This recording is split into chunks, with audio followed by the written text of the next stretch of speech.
여러분 안녕하십니까? KBS 아메리칸 뉴스입니다. 주말 사이 LA 카운티 1일 확진자 수가 10,000명을 넘고 말았습니다. 결국 오늘 남가주 전역에 자택 대피령 스테이 앳 홈 행정명령이 발효됐는데요. 앞으로 3주 동안인데 사태 심각성에 따라 기간은 더 늘어날 수 있습니다. 첫 소식 이우수 기자가 보도합니다. 결국 LA 카운티 1일 확진자 수가 10,000명을 넘어섰습니다.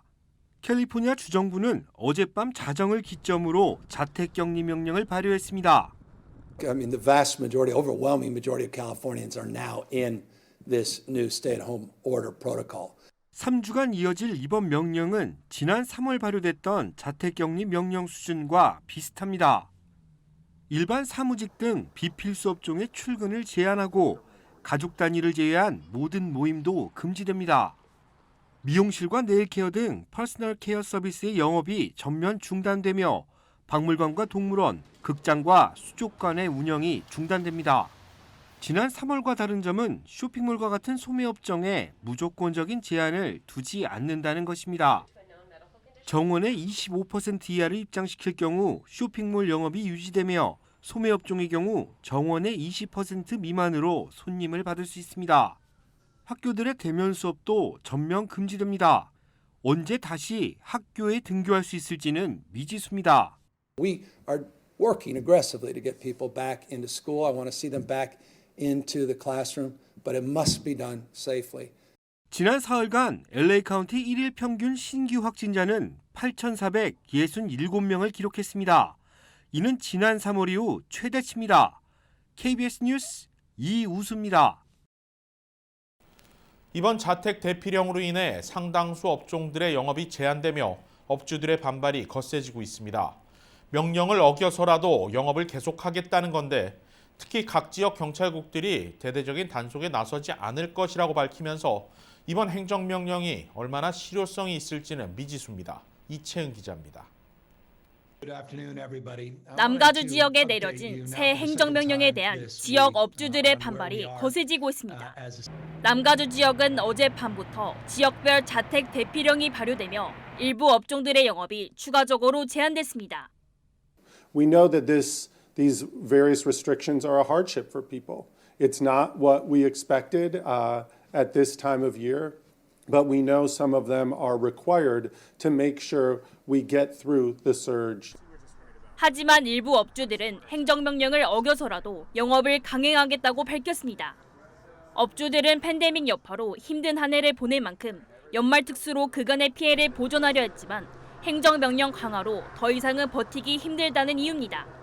수용 인원의 20%의 손님을 받을 수 있는 소매업과 달리 식당들은 야외 식사까지 모두 금지되며 오렌지와 리버사이드 카운티 등 곳곳에서 야외 영업을 지속하겠다는 식당들이 늘어나고 있습니다. 특히 각 지역 경찰국들이 이번 행정명령에 대한 단속을 벌이지 않겠다고 밝힌 상황이라 위반 업소들은 더 늘어날 전망입니다. 이어 업주들은 지역별로 코로나19 상황 차이가 큼에도 캘리포니아주를 5개 권역으로 묶은 것은 부당하다고 지적했습니다. 남가주 권역에는 LA와 오렌지, 샌디에고와 리버사이드 등 11개 카운티들이 속해 있습니다. 하지만 오렌지 카운티의 경우 확산세가 가장 심각한 LA 카운티보다 중환자실 수용력이 여유가 있지만 같은 권역구에 묶여 추가 제한 조치가 내려진 상황입니다. 새로운 행정명령에 대한 업주들의 반발이 고조된 상황. 이런 가운데 LA 카운티 고등법원은 내일 진행될 야외 식사 금지 가처분과 관련된 추가 심리에서 카운티 정부가 과학적인 근거를 입증하지 못할 경우 요식업계에 손을 들어주겠다는 입장입니다. KBS 뉴스 이채은입니다. LA 카운티 식당들의 최대 $30,000까지 지원해주는 그랜트 프로그램 신청 마감일이 연장됐습니다. LA 카운티 정부는 어제 신청 사이트 작동 오류로 일시적으로 신청이 마비됨에 따라 신청 마감을 내일 오후 5시까지 연장한다고 밝혔습니다. 접수는 선착순으로 2,500개의 신청서가 들어오면 조기에 마감됩니다. 이미 신청한 신청자는 다시 등록할 필요 없이 접수가 완료되지만 절차를 끝내지 못한 신청자들은 다시 어카운트를 개설하고 등록을 완료해야 합니다. 한편 이번 지원 대상에서 LA 카운티 내에 있어도 LA시나 패사디나시에 속해 있는 업소들은 제외됩니다. Keep LA 다이닝 그랜트 프로그램에는 모두 5,600만 달러의 예산이 마련됐으며 업주당 최대 3만 달러까지 지원을 받을 수 있습니다. 지원받는 자금은 직원들의 월급 또는 식당 운영 전반에 필요한 곳에 사용할 수 있습니다. 조 바이든 대통령 당선인의 차기 행정부에 캘리포니아 지역 정치인들이 중용되고 있습니다. 바이든 인수위원회는 오늘 차기 행정부 연방보건복지부 장관에 하비에르 베세라 현 가주 법무장관 지명을 공식 발표했습니다. 연방보건복지부 장관은 코로나19 대응 전반을 총괄하는 연방보건당국 최고위직으로 이번 지명은 향후 전국민 건강의료보험 법안 일명 오바마 케어를 확대 사수하겠다는 바이든 당선인의 의지가 반영된 것으로 보입니다. 이미 카말라 해리스 캘리포니아주 연방상원의원이 부통령에 당선된 가운데 향후 캘리포니아 지역 정치인들의 연방직 진출은 더 이어질 수 있습니다. 오늘 에릭 가세트 LA 시장이 오는 1월 20일로 예정돼 있는 대통령 취임식을 이끌 5명의 공동준비위원장 중 1명으로 임명된 가운데 차기 연방교통부 장관으로 입각할 수 있는 가능성도 높아지고 있습니다. 한편 바이든 당선인은 외교 안보, 경제에 이어 오늘 베세라 장관을 포함한 핵심 보건팀 인선을 발표했습니다. 연방질병통제예방센터 CDC 차기 국장에는 감염병 전문가이자 하버드 의대 교수인 로셸 왈런스키 박사가 지명됐습니다. 또 현 백악관 코로나 전담팀의 앤서니 파우치 박사는 바이든 행정부 산하 최고 의학 자문으로 위촉됐습니다.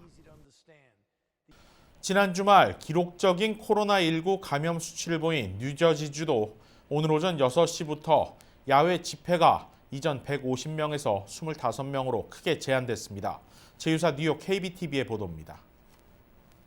뉴저지주 보건당국은 7개월여 만에 가장 많은 환자가 입원하면서 지난 토요일에는 5,367명, 일요일 어제는 6,046세 신규 확진자가 보고됐습니다.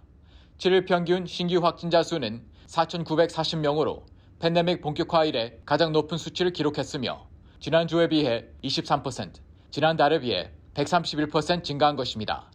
이에 대해 필 머피 주지사는 이러한 증가가 추수 감사절 연휴와 직접적인 관련이 있다고 믿지만 아직 확실히 판단할 수 없다고 말했습니다. 지난 1일 필 머피 주지사가 최대 150명으로 제한했던 야외 모임 지침을 최대 25명으로 줄이는 내용의 행정명령에 서명했고 법안은 오늘부터 발효됐습니다. 다만 종교, 정치적 모임, 장례식, 결혼식은 예외이며 실내 모임은 여전히 최대 10명으로 제한됩니다.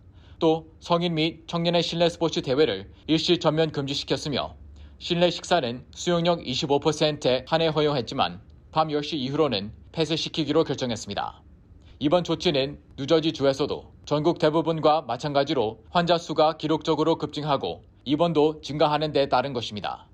오늘 오후 3시 기준 뉴저지주의 누적 확진자는 6,046명에 증가해 총 37만여 건, 사망자는 16명 증가해 총 17,321명으로 집계됐습니다. KBTV 뉴스 이창헌입니다. 코로나 블루, 코로나19와 우울감이 합쳐진 신조어입니다. 최근 각종 통계에 따르면 자살률이 급증하고 사람들의 우울 증세가 크게 늘어나고 있다고 하는데요. 이에 한인사회가 한인들의 우울증과 자살 방지를 위한 캠페인을 시작합니다. 김경일 기자가 취재했습니다.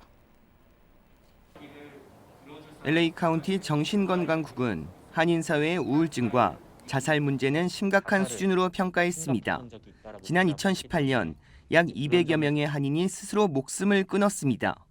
한인들의 사망 원인 중 자살은 7위로 조사됐습니다. 정신건강국은 긴급 상황에 대처할 수 있는 한라인과 대화를 통해 안정을 유도하는 웜라인을 운영하고 있습니다. 문제는 한인들이 우울증이나 정신적 문제를 타인에게 말하지 않고 병을 더 키우는 데 있습니다. 자기의 문제를 이렇게 낯선 이에게 이렇게 가서 얘기를 하는 것보다는 정말 친숙하고 잘 아는 사람이 그걸 발견하고 대화를 해서 그분을 도움으로 연결하는 것이 문화적으로 더 맞는다고 생각해요. 우리 한인 사회는 이런 생명 지킴이들이 더 많아져야 된다.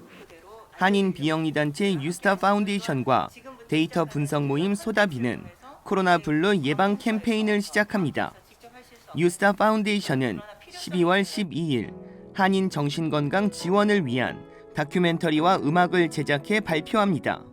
캠페인 타이틀송에는 가수 김현철, 하동균, 장혜진, 토이 객원 보컬 출신 김영중, 기타리스트 조사미 씨 등이 참여했습니다. 음악은 웹사이트 ktown.org와 한국 멜론 등 여러 음원 서비스에서 동시 공개되며 음원 수익 전액은 자살 방지 단체 지원금으로 활용됩니다. 약물 치료와 심리 치료를 통해서 정상적으로 회복되는 것을 보면서 저와 같은 가족을 두신 분들, 또 희망을 갖지 못하시는 지금 정신장애를 겪고 계신 분들마저 희망이 있다는 것을 꼭 전해드리고, 일반적으로 자살 통계는 2년 후 정확히 알 수 있습니다. 데이터 분석 소다비는 LA 등 전국적인 한인 자살 데이터를 취합해 보다 빨리 예방할 수 있도록 지원하게 됩니다. 뉴스타 파운데이션 박상균 창립자는 오늘도 코로나 블루로 팜스프링 거주 한인 할머니의 다급한 목소리가 전화를 통해 걸려왔다고 밝혔습니다. 현재 리버사이드 쉐리프를 통해 도움을 받고 있다고 언급하며 정신적 문제는 고칠 수 있는 병이라고 강조했습니다.